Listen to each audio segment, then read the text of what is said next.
This week, we travel into a tome that sends us into the world of stealth warrior adolescent amphibians with Teenage Mutant Ninja Turtles and other strangeness.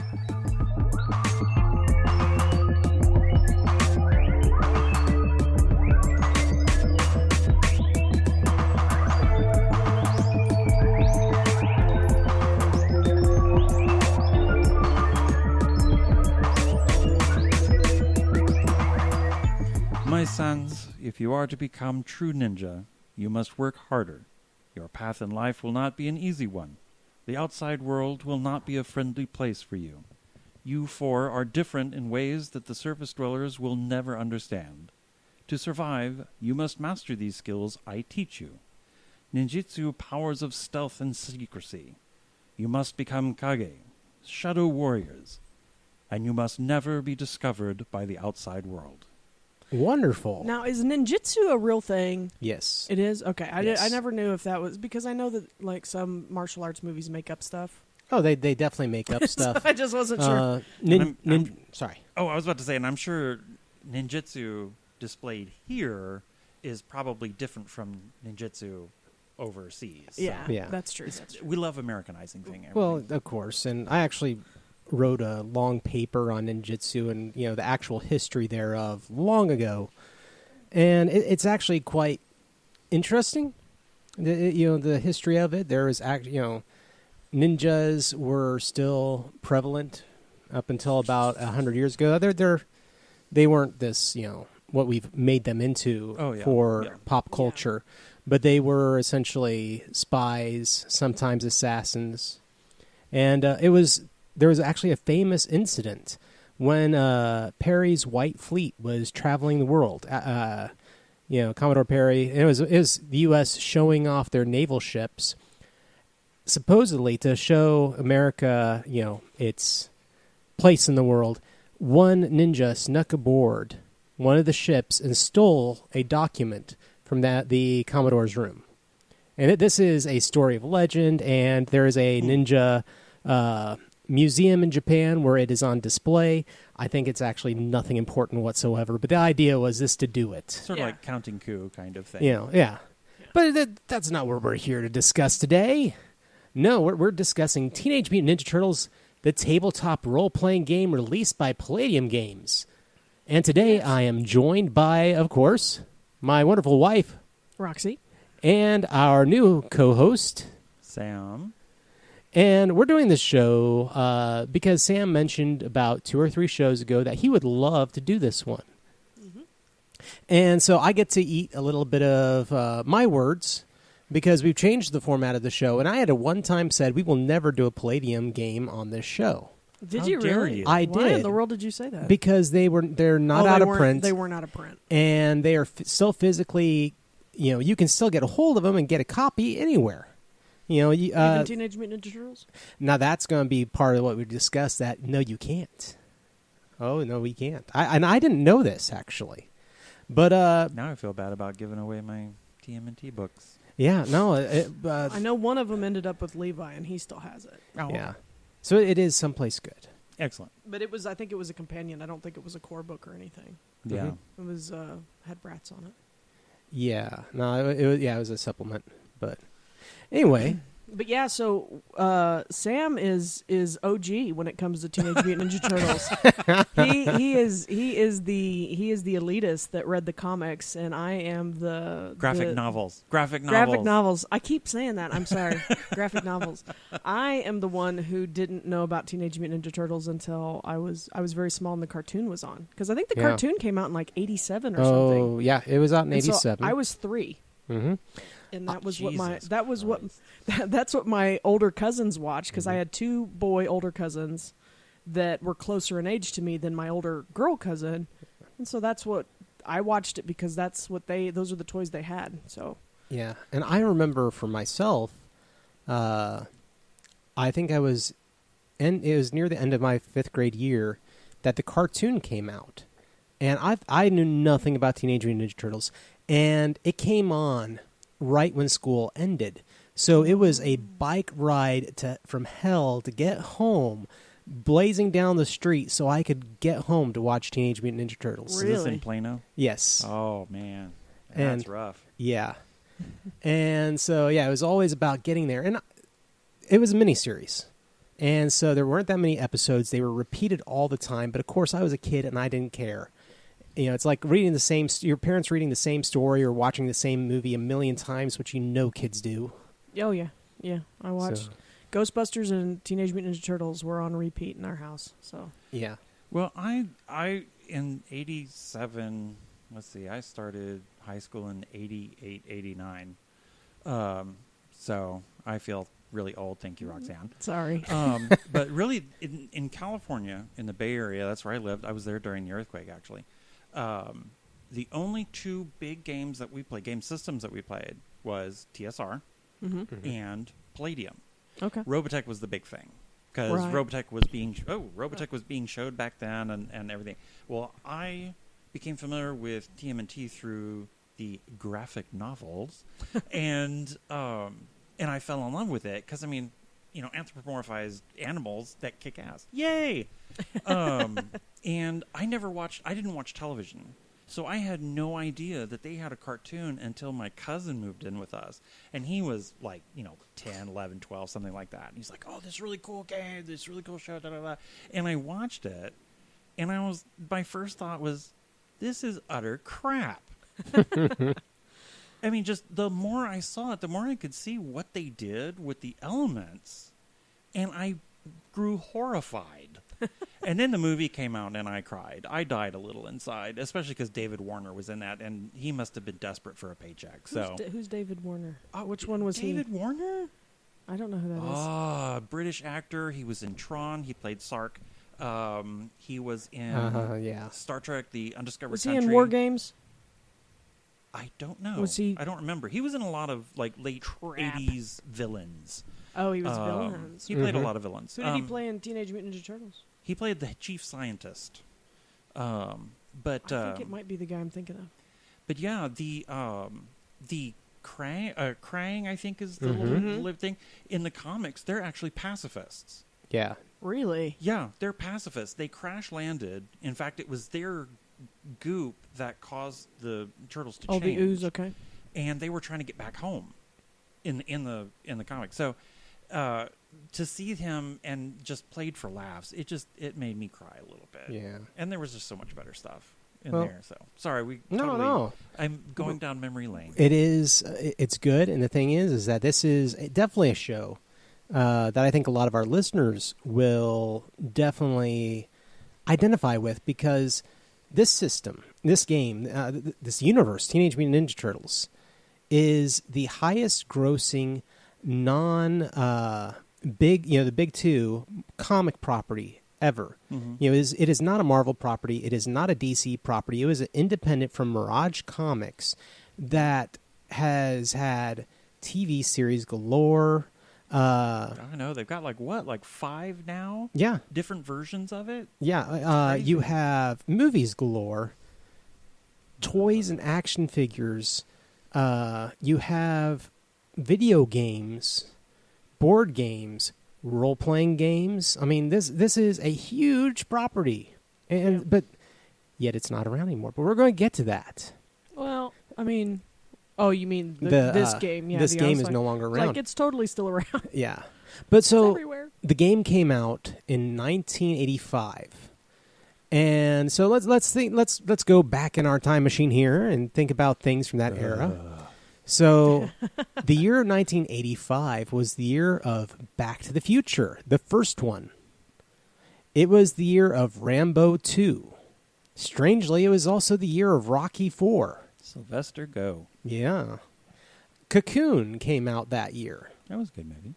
And, of course, a quintessential The Goonies, which is a great movie. I was just watching that at the gym. I'm still trying to find the copy that has the deleted octopus scene. I saw it once, and I have never seen it I think we have it on Vudu. Oh, I may have to watch it then. At least I think we do, because when I grew up, sorry, no. I know this is not about what we're, but this was another movie that I was watching. But no, Goonies was something that I watched quite a bit too. And the version we had, because years ago, I don't remember how, because I don't think they paid for it. But back when Cinemax actually had movies on it, and not softcore, softcore porn. Yeah. We Dad had recorded some movies off of it, but the version we had did not have that. And then years later, when Dad was working for because he was a pest control guy, he was an exterminator for a lot of my childhood, and he found in a house this little thing that screwed onto your cable box, and it was a Disney descrambler. And so we could get the Disney Channel now if we screwed it onto our cable box. So apparently that's how cable worked back in the early 90s. I remember the cable boxes. And so it was just this little canister that had the coaxial ends on it, and you just screwed it into the back, and it descrambled Disney. So we got Disney for free because somebody left it in their house when they moved out, and Dad was doing an inspection and found it. So, but they played the Goonies, and suddenly there was this octopus in it. I was like, "What the heck is this?" And we had never. Dad was like, "Now I've got to re-record it because this is a whole new movie." Yeah. So, but yeah, I was watching it at the gym today. I didn't get to the octopus scene, but I bet it's in there because it's an official scene. Yeah, because they reference it later when they're on the beach, and they said, "Yeah, we dealt with this octopus." Yeah, and because they forgot that part when they cut it out. But weird. Anyway, yeah, sorry. No, it's all good. This is the purpose. I mean, these are our memories. These are things that happened the same year the game came out. I turned 1. Wow. In 1980. So you don't really have too many memories. I don't have a whole. I have absolutely. I do have my earliest memory is in a baby seat in a car that my parents got rid of. I think in '85. So I think I have a memory, but it's really boring. I was 12. I was That's 12 okay. in '85. That's okay. No, it's not. We're all friends here. It's because you forget how young I am because my wisdom and my thoughtfulness. I was going to say bags under the eyes. That's probably it too. I don't sleep well, so. But onwards from movies into music. This was also the year that VH1 launched. Oh, wow. Really? Yes. I thought 85 is when VH1. When did MTV launch? Prior to that, early 80s. I believe. Okay. I remember when it came out. I remember watching. I guess it was like 82 or something. Whitney Houston's debut album was that year. Oh, poor Whitney. Before she found the crack. Bobby Brown. David Lee Roth left Van Halen. Wow. Nuts. Oh, I know, but that was a big thing when that happened. Yeah. A lot of people feel that Van Halen has never been the same ever since. With Sammy Hagar or the guy from Extreme. The fact that you know where all these other people. I mean, I knew Sammy Hagar, and I knew they had another guy, but I didn't know Gary somebody. Yeah. I don't know. Whatever. Van Halen is not my. And here's a big one that still to this day is big. Madonna had her first tour that year. Wow. I remember watching her on MTV writhing around on the stage in a wedding dress. That's all I remember. Do what you do. My favorite song of hers is her ballad from A League of Their Own. Yeah, it's a good song. It's a good song. I cry every time. New Coke was unveiled that year. New Coke? Yes, with the special can. Was it is this real? Yes. Coca-Cola? Is that when they changed it to real and then there's original Coca-Cola? For a long time there was Coca-Cola. Mm-hmm. And then they did this whole media blitz that people say to this day was still a setup. And they put out a can that just said Coke, C-O-K-E. And people hated it. I loved it because it wasn't as syrupy. Yes, I remember this. And then, so the backlash happened, and they're just like, okay, well, now we're going to have classic Coca-Cola, which is where the cursive, writing on the can. And people were like, oh, yay, it came back. But this, hit big, and, a lot of people feel it was a marketing scam from the beginning. Oh, I'm sure it was. One of the execs was asked about that, and they're like, was this planned? And he said, we're not smart enough to have done it, but we're not dumb enough not to take it. Or something to that effect. He was like, we could have, we couldn't have. It all depends. Yeah. That's crazy. Now, Live Aid, the charity, releases We Are the World. Oh, man. God, I hated that song. It was Everybody has seen that video so many times. Yes. Oh. We are the world. Yeah. I don't even think that's how it goes, but that's how I hear it in my head. We are the world. There it is. The children. Oh, stop. But here's one for you, Sam. First run of Calvin and Hobbes. Yes, my favorite. My favorite. One of my sister's ex-boyfriends gave me gave me a Calvin and Hobbes book. I still have it. And that was my first. That's when I was like, "Oh wow, this is cool." Started reading it, and I immediately fell in love. Yeah. So.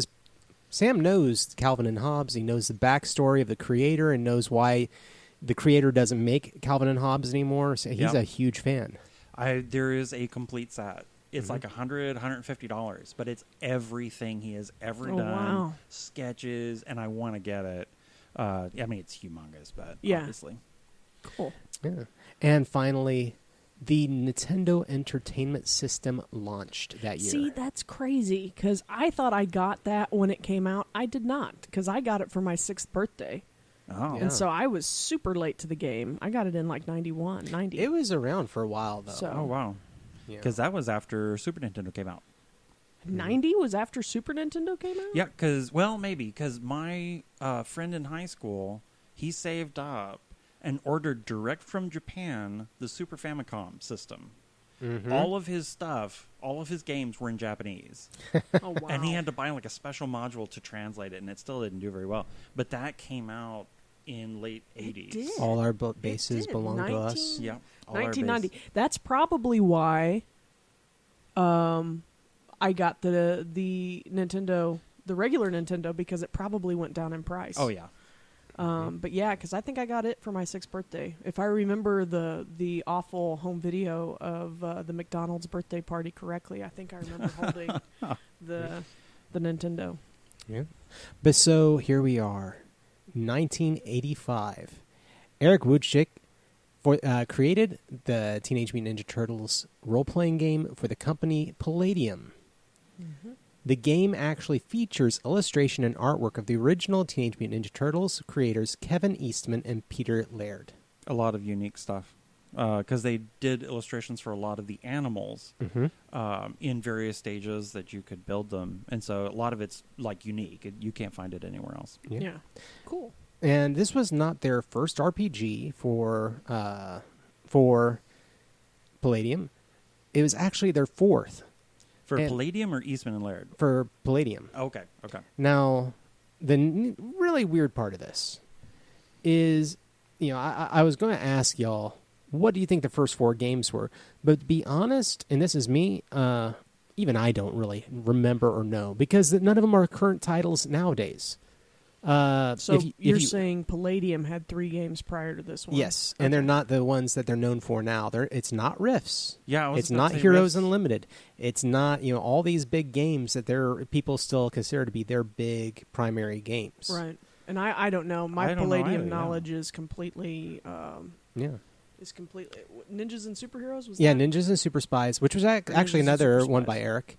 Okay. Which we'll get. Fun. Yeah, we'll get back to him because he's actually he passed away a few years ago. Oh man! But he is one of the few game creators that is both honored with an Origins Award for lifetime achievement, and he's also got it for he basically has it for writing and role playing games, but he also or in games in general. But he also has it for computer games and video games. Oh wow! I mean, he was a big figure that a lot of people still talk about. Interesting. But, I do have one comment, and I had thought that at some point someone told me, was Teenage Mutant Ninja Turtles not an original Japanese thing? No, it's not. Okay, because I was like, because those are very Anglo names. Oh yeah, no. That I'm seeing. No, that was an American build. This is.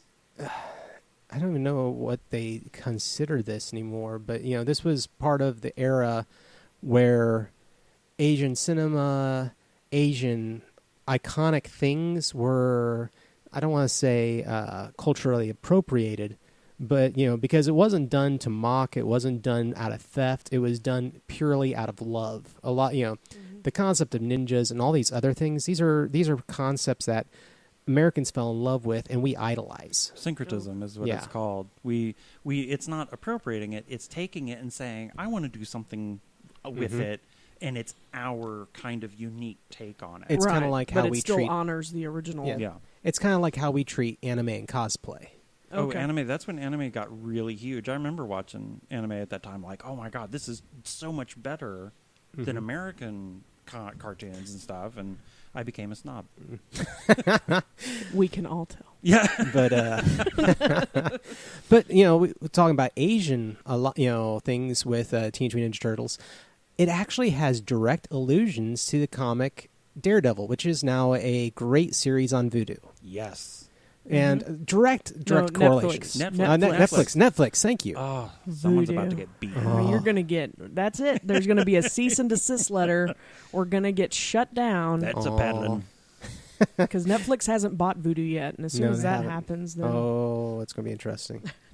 But so the traffic accident were between a blind man and a truck carrying radioactive ooze that basically is what causes Matt Murdock to get his powers. That canister falls into the sewer, and that's the same ooze if you follow the Teenage Mutant Ninja Turtles. Really? Yes. They don't say that directly. It's done more. Well, they probably can't because they're not associated with. But they actually show a boy with the stuff splashed in his face. Really? Yes. Yep. Yeah. The name Splinter for the mentor of the Teenage Mutant Ninja Turtles is a direct parody of Daredevil's mentor, Stick. The Foot Clan of evil ninjas, the arch enemies of Turtles, is a parody of The Hand. Yeah. Again, Daredevil. See, I didn't know Daredevil at the time, and so I had no idea that the two were connected. And it's kind of like with Star Wars with me. It was like in the late 80s before I connected Darth Vader's voice with James Earl Jones. Yeah. I'm like, wow, that sounds so great. I love James Earl Jones. And then later on, oh, wow, they're actually the same person. They're the same person. Yeah. Yep. Here we are at a point, though, and this is something that I think we've already kind of pointed out, and that is that the cartoon took place or came into existence 2 years after this game. This game was around before, so the silliness, the slapstick, the audience that was focused on children was not the original focus. Nope. And so 2 years prior, you had the Teenage Mutant Ninja Turtles, which was, I don't want to say too much of an adult comic, but it definitely was meant for a mature audience. Oh, yeah. Yeah, it was pretty dark in a couple of places. Yeah.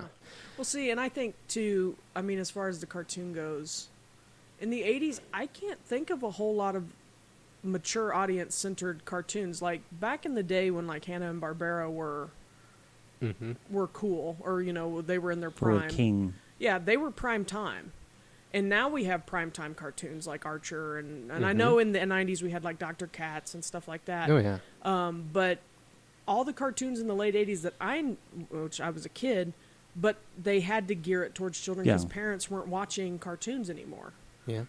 Because they had grown, they felt like they grew out of that once they grew out of the Flintstones and the Jetsons and Huckleberry Finn and all that stuff. Warner Brothers, that's what I grew up with. Yeah. Which were good for adults and for children. They were, yeah. But yeah, they had to tone it down and make it child. That was also, I think, around the time that video games were supposed to make people violent and whatnot. Mm-hmm. So I'm fairly. I wonder if that was connected somehow. I think there were a lot of reasons for why they did it, but it is interesting. I'll have to go back and read the original stuff someday and become a snob too.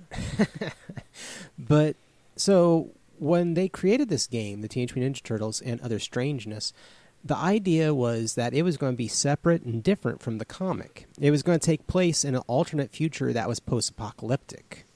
It was essentially the atomic bombs had gone off, the world was ruined, and radiation and other things had created a whole slew of anthropomorphic creatures. Right. Strange interactions.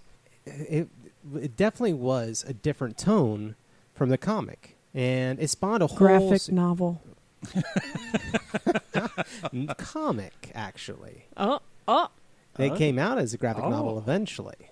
Yeah, that's the only one I got. Actually, let me push up my glasses.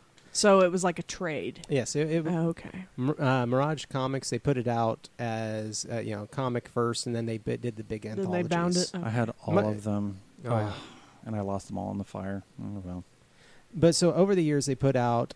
first they put out the After the Bomb, and that spawned the Teenage Mutant Ninja Turtles Adventures, Roadhogs, Teenage Mutant Ninja Turtles Guide to the Universe, which allowed them to start branching into the Rifts game. Interesting. Yeah. Transdimensional Teenage Mutant Ninja Turtles, Truckin' Turtles, and Turtles Go Hollywood. That's interesting because you're missing Turtles Down Under. Oh yeah, we are. That definitely was one of their titles. That was the Turtles Down Under. Emus kicked butt. They kicked so much ass. Oh, they were great. John, your research let us down. You missed a title. I did. I missed a title. That's why Sam's here, to catch Thankfully. Well, and the thing is, so not only is Sam read the comics, but that was a game he played, and you have the most knowledge of this system out of any of us. Oh, I miss it so much. Now, talking about Palladium, though, and their products. I mean, Teenage Mutant Ninja Turtles is a softbound book, much like all the other books that Riffs put out. Palladium puts out. They did put out a hardbound book of Riffs as a anniversary edition, which actually had cool. color illustrations in it as well, which was nice. Oh, okay, yeah. But by and large, every book by Palladium has similar font, black and white art, similar flow and layout. Which was nice because you could combine all of them. Yeah. Oh, okay, cool. Yeah. I'm just going to say it kind of reeked of the 80s. Oh yeah. I mean, these were the old school gaming books where there wasn't really the budget to do what they do with gaming books these days. You know, there's no the insane layouts that we have now. It's a game that if it were to come out again, would need a serious reboot to catch people's attention, in my opinion. Well, what is anything that Palladium is putting out now? I mean, is it still looking that way? Oh, yeah. Okay. They put out... That's the one thing of Palladium. Like My Heroes Unlimited, they did do a second edition eventually. But it is... Every person who buys that book, Heroes Unlimited or Teenage Mutant Ninja Turtles or Robotech, the person who buys it this day and age will have the same book as when that book came out. Oh, okay. Same layout, same art, same everything. Kevin Ziemba, who is the director of... Ziemba? Yeah. He's got I don't know how to pronounce that name. He did most of his work on the Robotech series. I remember that. But he is the head of Palladium. I remember him on the Heroes Unlimited book. Yeah, he keeps it pretty tight there. He's been around for a while. Yeah, and I can't fault him. He has a method that works, and he has stuck to it. Yeah. Does Kevin Long still do illustrations for them? I think that he has moved on at this point. Man, because his style is recognizable mainly because it was almost all of it was in Robotech, but he also did a lot of art for Rifts. So okay, cool. A lot of his art is in the main book for Rifts. So very cool. That's, in a nutshell, when we talk about a Palladium book, a physical book, it's going to have the same feel to it. Now, some of the smaller supplements were staple bound, but by and large, most of them were that soft bound. Glue bound. Yeah. Perfect bound. Perfect bound. Which I will give them nods that Palladium is the first company that did perfect binding on a role-playing game. Really? They were the ones who brought that to that market, which changed the market and allowed us to have much better books.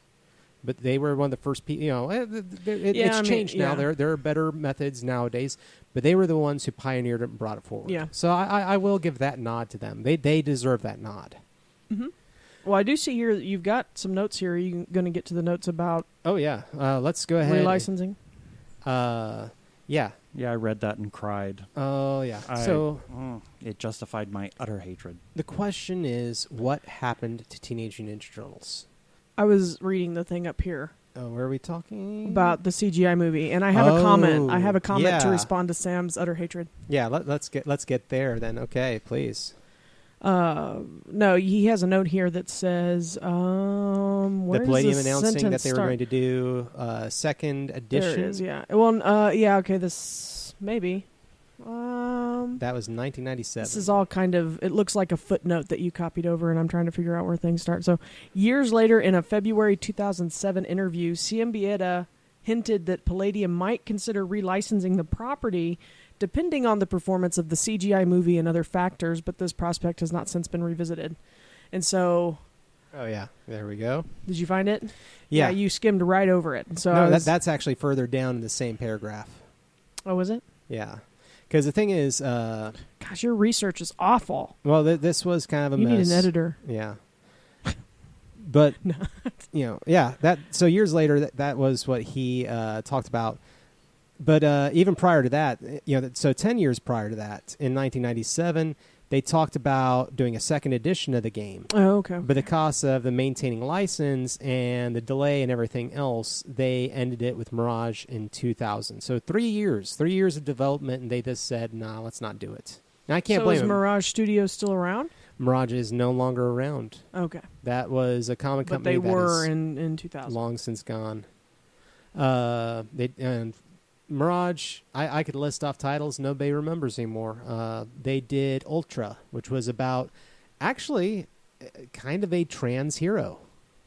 It was a man who died and woke up in the body of a woman, and he and became a hero that way. And so there was a whole lot of interesting thing with that.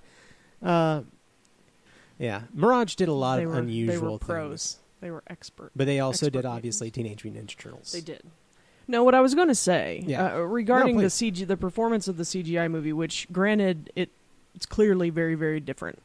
But the only thing that I can think is why he might do that is because he feels like that's the people that love that property currently are watching the CGI movies and the new cartoons, which I don't care for the new cartoons. Although the reason I don't like the new cartoons is because they feel really dark. And so it sounds like that's probably a little bit more accurate than what I grew up with. Yeah. When they went all wide-eyed, I was like, why do they look weird? And they're mean. And I mean, they probably weren't mean, but it just wasn't what I had grown up with and gotten autographs from at Universal Studios. No, it's all good. I mean, I myself, I cosplay as Casey Jones. That's one of the that's one of the characters that I like to cosplay and go to conventions, and I'm thinking about taking it with me to Gen Con for the Masquerade Ball. Yeah, maybe we still need to talk about that. Yeah, but Elias Koteas in the first Teenage Mutant Ninja Turtles movie, I thought was amazing. That was like his first big role, I think. Yeah, and that's the one thing that did irk me with the new one is I really didn't like the guy from Arrow, Stephen Amell. Yeah, Steve Amell doing Casey Jones. I didn't feel that it's not because he did a bad job. No, I didn't like that he was a cop. They made him a weird. Yeah, they made him a weird character. Yeah, that they took away. He was definitely not Casey Jones. Yeah, they took away the whole backstory. I don't know if that's how it is in the new cartoon though. I don't know. I doubt it because they've done so many odd ones. They've done the one where they're all kids now, and they're in high school. Oh, what? Jesus. Yes, there's that one where Casey Jones is a kid and April O'Neil is a kid. What is the... See, I know... And this is the thing. I know Sean Astin voices a Ninja Turtle now, and so does Seth Green, I think. I believe so. And I'm maybe. Like, what and cartoon I think are you Shia guys LaBeouf or somebody does as well. Shia LaBeouf is a... Wait a second. No. Yeah, look up. Well, let's look up. They do for the movies. Actor, I know. I remember seeing that they do for the movies. I know Sean Astin and Seth Green aren't in the movies because it's people. The guys in the movies I had never heard of. Oh, okay. I thought they were in the movies. I don't think. Well, am I completely bananas? Let's see here. Yeah, we're gonna pull up some trivia on this because obviously voices. Smells lovely. Let's see. 2014 that was the first CGI one. Is that Michael Bay? Did he do both of those? No. This is Jonathan Liebesman, and is written by Josh Apple. People I've never heard of, and it stars Megan Fox and Will Arnett. Which makes sense. She was the voice of April O'Neil in the movie. Oh, Johnny Knoxville is Leonardo. Oh Lord. Wow. God help us. Tony Shalhoub is Splinter, which I'm okay with that. I like Tony Shalhoub. It's weird because some of them have Is this for the CGI movie? Yeah. Okay. This is the first CGI movie. There are 2 of them now. Yeah, it's kind of interesting because Leonardo is listed as having a voice and Splinter is listed as having a voice, and then there must be, I guess, the person who actually did the body work for it. Mm-hmm. But it looks like maybe the other turtles did voice and body work, and they are Alan Ritchson, Noel Fisher, and Jeremy Howard. And so, yeah, people I've never heard of. Interesting. Where is the Out of the Shadows? That's the one. That's the newer one. Oh, so the turtles were mocapped? Yeah. Probably, yeah. Oh, okay. That's how they do a lot of it now. Yeah. Oh, yeah. It's not... There is a animated movie that is all animated that came out... we had a copy of it because I bought a set for Levi of the old movies, and it had that one in it too, and it came in a little sewer. It looked like a manhole cover CD case. Oh, okay, cool. It was cute. Who does the voices in this one? And so Casey Jones wasn't in it until the second one. Oh, weird. But it's the same kids, or it's the same guys who do the, although it looks like Pete Plozek, who was the mocap, or at least the body for Leonardo, also got to do the voice this time. Wow. Which good, because Johnny Knoxville, get out of kids' movies, go away. No, I just pulled up the list of the ones for the most recent series on Nickelodeon. Uh-huh. Ben Schwartz, Omar Miller, Josh Brenner, Brandon Smith, Kat Graham, Eric Bauza. Nobody. Oh, Eric Bauza I've heard of. John Cena. Well, he's probably just a guest. Surely he's not like a voice, yeah? I have no idea. I'm actually kind of surprised by that. He's trying to break into movies now. Cena? He's following The Rock. Yeah, no. I don't know if he can do that. Sorry. Yeah, he plays the character Baron Draxum. What? Yeah. Yeah, so just a bunch of crap. But it has spawned so much in recent years that you would think a role-playing game for this would do extremely well, but obviously Palladium with the alternate universe and everything else, and it's not, the characters are not, the way they did it is not universal enough to where you could, say, do Sam's vision of what Teenage Mutant Ninja Turtles and turn around and do Roxy's vision of what Teenage Mutant Ninja Turtles are. There's, I don't think you could really do that per se. Well, and I will say that a lot of my Teenage Mutant, like, I've watched the cartoon in the last 6 years or so. Like, we found some at an estate sale, and I was like, oh, Levi, here, watch these. These are fairly wholesome, and they're not super rebellious like a lot of cartoons are now. But she's got her bone. It was difficult to watch. I was like, okay, I've grown out of where this is something that I can just sit and watch. Because I remember having the VHS tapes and watching the hell out of them when I was a kid. And I was like, I can't even sit through 2 episodes on this DVD because the voices are just over the top. It's the same issues I have with a lot of older anime that's been dubbed. It's like, why do they always have to have that really frustrating, irritating voice all the freaking time? And regular anime doesn't have that all the time. No. But dubbed anime, it's like American kids are stupid and they only respond to shrill noises. And that's what it feels like. And I'm like, that sucks. But bright colors, shrill voices. yeah. And so, I mean, I don't know if I would be super into it. I might like to see a grittier Teenage Mutant Ninja Turtles. And I've not seen this show, which this show is the one that I was talking about that has all the voices on it. This one has Sean Astin, Rob Paulson, who's been around forever. He actually I think he did Raphael or somebody. Maybe he did Donatello in the original one. He's Donatello in the new one. He's also Pinky from Pinky and the Brain. Oh, He's done everything. He's Yakko, I think, on Animaniacs. Yeah, But Greg Sipes, and I don't know that name. Mae Whitman has been an actress in things that I've seen. Seth Green, Josh Peck, who was he was on Disney years ago, and he used to be a real big kid. He was on Drake and Josh. Okay, yeah. And now he's lost a bunch of weight and all that. He's actually a Vine star now. Vine and YouTuber. Nolan North, who's big. Jason Biggs from the American Pie series. Yeah, he's the one I was thinking of. He's Leonardo.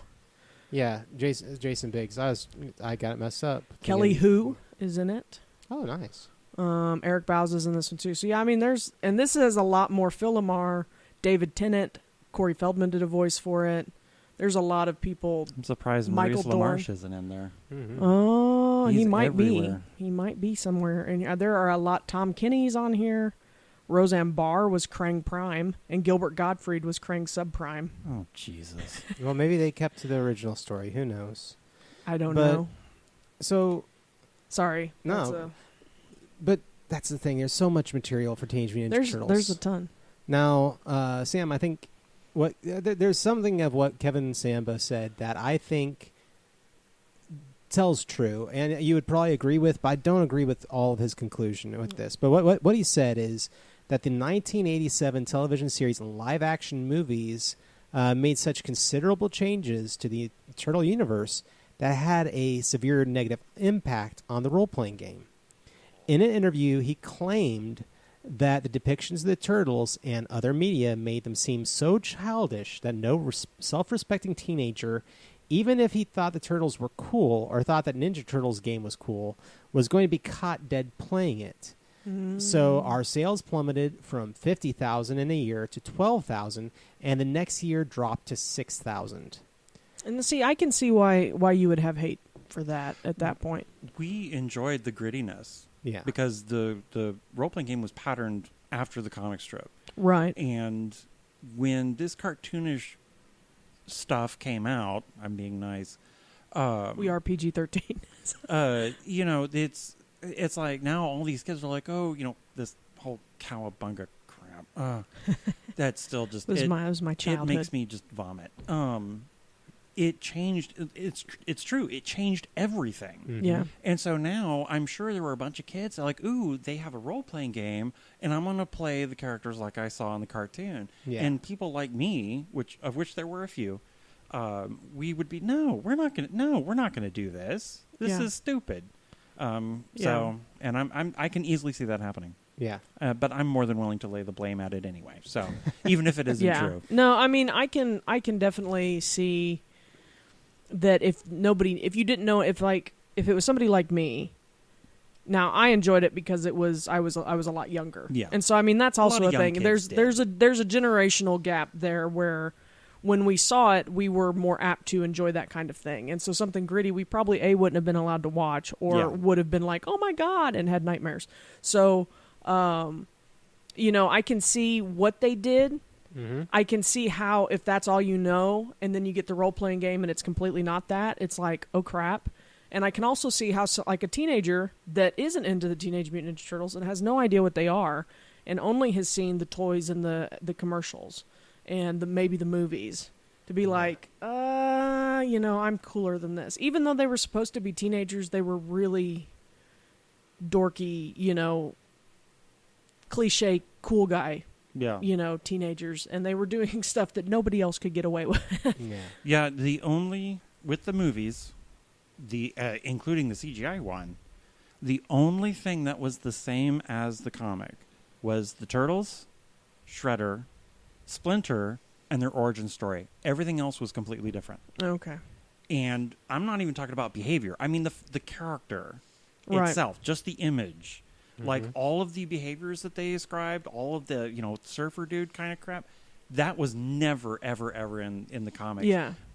I don't know who the big tech genius is down there. They didn't have that. They didn't have any technology or anything down there. Okay. I was going to ask, I was like, did they have their individual personalities? Yes. Excluding the surfer stuff, or because now it's kind of urban. Now it's kind of... it's very urban. Yeah, because there's no. I don't know what the in proper. New York. No, I don't know what the. Yeah, that's the thing that's kind of weird. I don't know what would be the non-offensive way to say it, but it's very, very urban. But they, Donatello is the smart one. He's the one that's good in the movies and the cartoons. He's good with technology. Yeah, but so they don't have that. Generally, he's known as the smart one. Leonardo is kind of the wise one. That burdened with the glorious purpose of leadership, and then Michelangelo is the kid, and Raphael is the angry one. And so I don't know, does that translate at all from the? Yes and no. Later on, when they meet I forget what they call them. I think they actually did call them the Krang, the little creatures. One of the turtles, I wish I could remember which one, has an aptitude for understanding what's going on, but it's like very primitive. Raphael was rebellious. He wasn't just angry. He was rebellious. Mm-hmm. And a large part of the conflict, there was a lot of conflict between them. Yeah. Specifically, Raphael and Leonardo, I think, was the leader. Yeah, that's how... That actually happens in the movies, too. They get in fights. Yeah, because Leonardo's like, we have to work together. And Raphael's like, screw this, I'm going to do my own thing. And he just charges forward. Yeah. Which totally messes everything up. Yeah. And that kind of happens in the first movie is definitely a lot grittier than the later ones. The later ones are really, really hokey. They they definitely capitalized on a few things. The second one is the one that David Warner was in. He was not in the first one. That's right. He Yeah. was the Ooze. And so the Secret of the Ooze is the one that's like super goofy, and then the third one is just ridiculous. And I do say that I enjoyed it at the time, but I'm like, this is really dumb, guys. This time traveling thing back to feudal Japan is really dumb. Yeah. But no, because in the first one, Raphael and Leonardo, they're always clashing, at least in the movies, because in the cartoon, I think they clashed a little bit, but it was never nearly as bad as it was in the movies. No. And Raphael cussed, which was like all of us kids yeah. were like, oh my God, he said damn. And we just couldn't believe it. But and that happened in the comic, actually. He says damn or something like that. And we're like, oh my God, he actually says a bad word in this comic. Yeah, well, yeah, because he loses his sai, because he goes out and does crap on his own, and he loses one of his weapons. And, well, he gets in a fight with Casey Jones. But, yeah, him and because Leonardo's like, no, we need to work together as a team, and we need to chill out. We need to do what Splinter says. He's the older brother. And then Raphael is, like, the second older brother that is like, no, we go and we kick ass. We justice, damn it. Yeah. We justice. and so, yeah, so some of that is in there. But they still definitely have bodacious and all that crap. Yeah, like the whole breakdancing thing, totally did not happen. Vanilla Ice. Oh my No, God. he was in the set. Yeah, like I said, by the second movie, it was like, okay, now it's what can we do to capitalize on this? Okay, so we're going to grab Vanilla Ice, and we're going to do the Ninja Rap, and we're going to do this. Now, see, I had the toys. I believe I had one of the toys that if you push this button a lot, it would wind up, and then you'd set him on his back, and he'd spin around like he was breakdancing on the back of his shell, like he was just spinning on his shell. Oh, wow. Yeah. I probably still have it because I do have all my Ninja Turtle toys here in the house. So That's awesome. they're somewhere. Don't let me find them. I'll burn them. You will not burn them. I will burn them. Only burn my doubles, okay? But Sorry, we keep getting off the RPG game. But so I'm going to say this. I kind of disagree a little bit with Kevin's Ziemba because he says that sales plummeted. And he blames it on all the comics and everything else, or the cartoons and the movies. One of those things that we've learned in recent years, like the last 20 years, watching RPGs, from D&D 3rd edition to current D&D 5th edition, watching Pathfinder 1st edition, now going 2nd edition, all these things, a game will come out, and it'll hit hard when it comes out. And then slowly sales decline of the core books. And so if they're not providing new books, people don't spend money. Yeah. And you have to put out a quality product that has something new that will get people interested. And that's why 3rd edition went into 4th edition, or 3 went to 3.5, 3 then went into 4th edition, and eventually re-energized with 5th edition. It's the reason why Pathfinder, even though it has put out all this material, and we can't be certain that what Pathfinder 2nd edition hits, that it's really going to be that much different. But the need for a new core book that people will buy so that the company can stay in business, or that product line can stay in business, is a big part of game publishing. Yeah. And I think that that's what happened myself. 50,000, sales. Now that's across the United States. Mm-hmm. Going down to 12,000 is not unheard of to me. Yeah. I don't think there's anything unheard of that. I don't think that's a loss of popularity. I think that is what happens naturally. Yeah, because people already have your game. Yeah. Well, yeah, they with TMNT specifically, they would put out supplements. Like there was the main book, which had a lot of animals. Well, they produced like Mutants Down Under, or Turtles Down Under. I think it's Mutants Down Under, which added animals from Australia. Right. And I want to say they had mutants in Africa. I want to say they had African animals. But, I mean, that was it. Yeah. With Robotech, there were a couple of expansions, not a whole lot. Rifts was really the first one where they just kept putting out stuff. Yes. Just over and over. And so I think that's probably why part of that also went down. And also, I honestly think that if... Now, I can't... I guess the overall would be... were people still buying other Palladium games. But if you have a design that is not getting updated, it's not going to catch the eye of new players. No. I know if I was looking at a game and it still looked like something that was made... Like, if I was looking at Aberrant, which didn't come out that long ago. No. I was looking at Aberrant and I was like, I wouldn't buy this. it just doesn't appeal to me on a graphic layout level. And I've seen the Palladium books, and there's a lot of good information in them, and they're good games from what I've heard. I've never played one, but I built a character in one. Mm-hmm. But they are just it's wall of text. Yeah, it's not a whole lot of. That was really common back then. It was just wall of text. Yeah. I mean, well, you've seen like the old BattleTech books are pretty much the exact same as well. That was FASA. Because it's just dropping. It's giving information because they are core rule books, and so I mean I understand that. But we are a very visual. Now that everything is, especially today. Okay, I know it's 2018 and it's 30 years after all this stuff came out, but we are a very visual. We can pipe anything into our. Well, yeah. What did I say? We can pipe anything into our eye holes. Yeah. Anytime we want. Just text. We're live in a society of instant messaging and horrible abbreviations and text speak. You know, you can't get people to read anymore. And, you know, I think you're absolutely right. If a game like Palladium and its setup were to come out now, no one would buy it because it's very plain text. Back then, that was kind of the norm, but I think also probably because it was just coming off the tails of the Satanic Panic, which means a lot of companies probably didn't have a whole lot of money to begin with, and I think probably that's why maybe they skipped on graphic design or whatnot. Well, because I mean they had Kevin Long and a few others. Oh yeah, I think it's a matter of budget.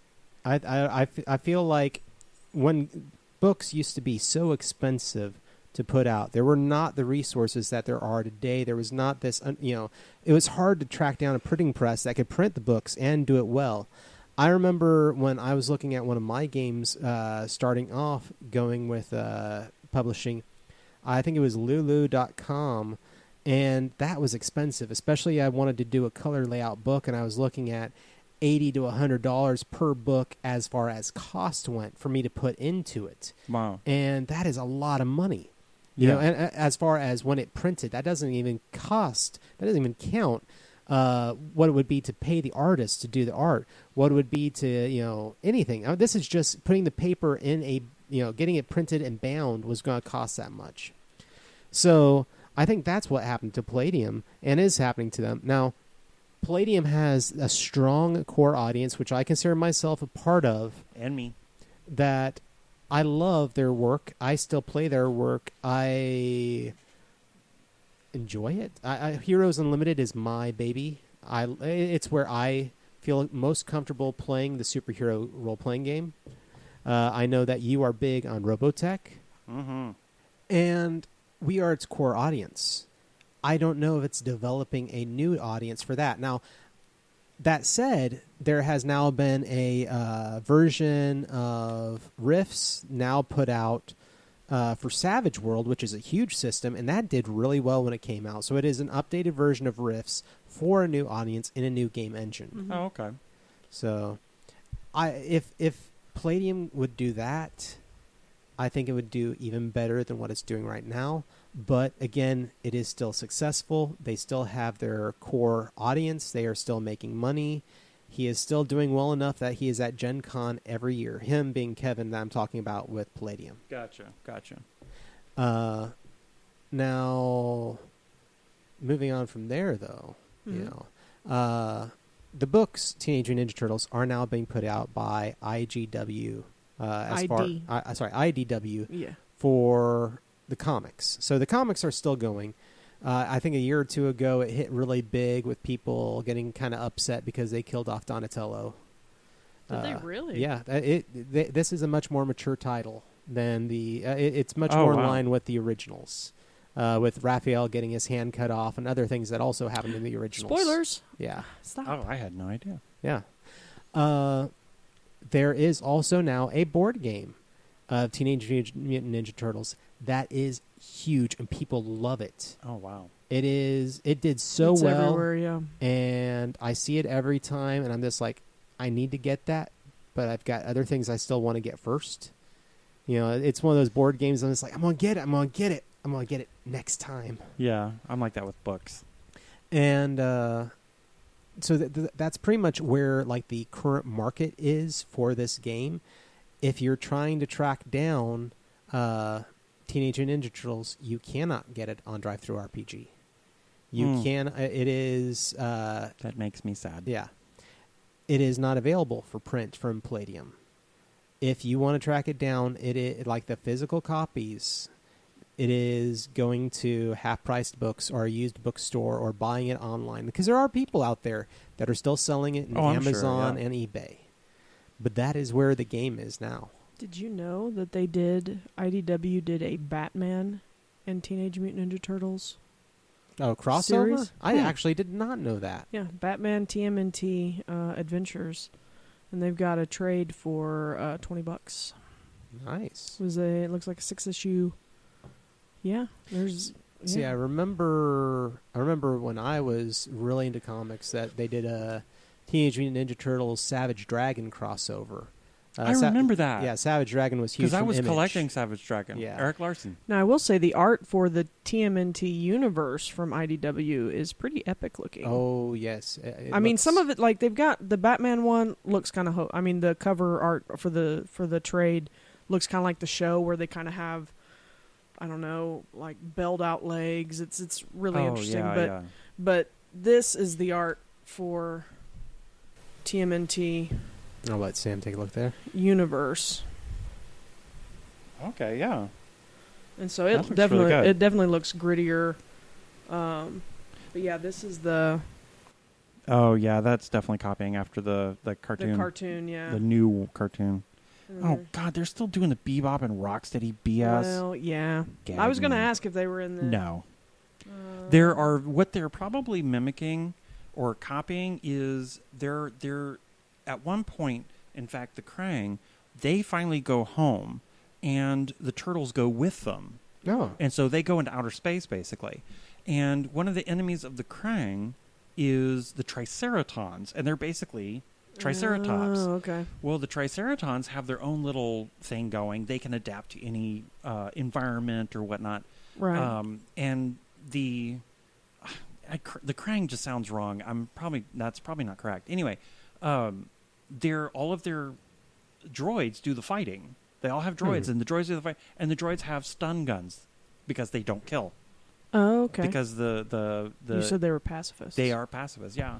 So I'm wondering if that's where they're getting the whatever one the rhinoceros. Well, yeah, it was always interesting to me because in the new CGI movies they do have Bebop and Rocksteady. Yes. And they're pretty disgusting, but in the old ones, they never had Bebop and Rocksteady.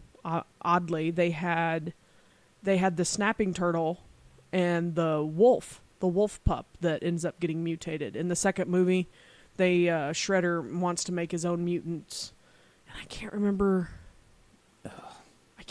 their names. But yeah, it had nothing to do with the rhinoceros or the warthog. It was really bizarre, and I was always like, why did they do that? Why didn't they bring in the two that? Yeah, Shredder had absolutely nothing to do with any of that mutating or anything else like that. And when we got off on this subject, I was like, oh yeah, I forgot. And I should mention that as of June of this year, it was reported in Variety magazine and on the IGN network that they are now talking about doing another reboot of the Teenage Mutant Ninja Turtles series yet again. There's going to be another reboot, R-rated comedy by Bad Words, and it will be a mixture of live-action CGI yet again. Weird. The fact that they said comedy tells me everything I need to know. Yeah. And I will say that for these Teenage Mutant Ninja Turtles, Krang is still a villain because they have a whole villain Krang series. Well, there's the answer. Okay, well... It's because I think that's also a product of the era because every cartoon you had to have your bad guy. Yeah. And I'm sure that the Teenage Mutant Ninja Turtles had a bad guy, but they wanted something that looked bad. It was Shredder. Shredder was the bad guy. Yeah, and Shredder is the bad guy, but he's kind of an idiot in the cartoon. I mean, he's got ideas, but he's kind of bumbling, and he has his stupid minions that screwed up. But as far as Krang's concerned, he thinks Shredder's an idiot too. I understand there was a... now, Krang was in the last movie, too. Yeah. There was a series, though, that, it was part, I think, of the movie series that, followed it, where what happens is Shredder is dead, Mm-hmm. and one of his disciples from Japan, the leader of the Foot Clan there, comes to replace him, and it's a change in the politics and the nature of their enemy.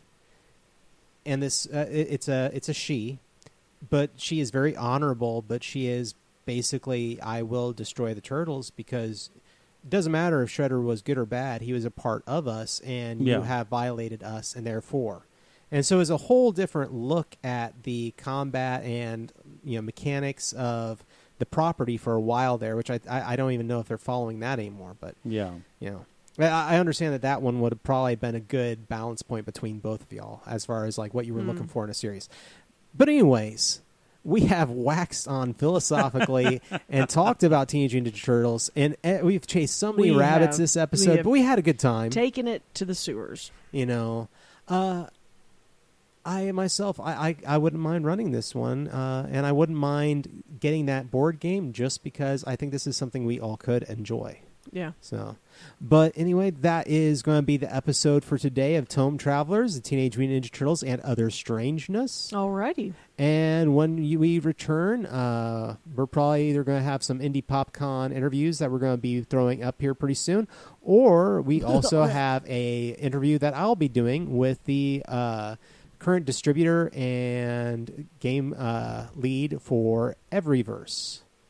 Yeah. So that'll be coming up next. So we will see y'all later. Take care, guys. Bye-bye. Bye.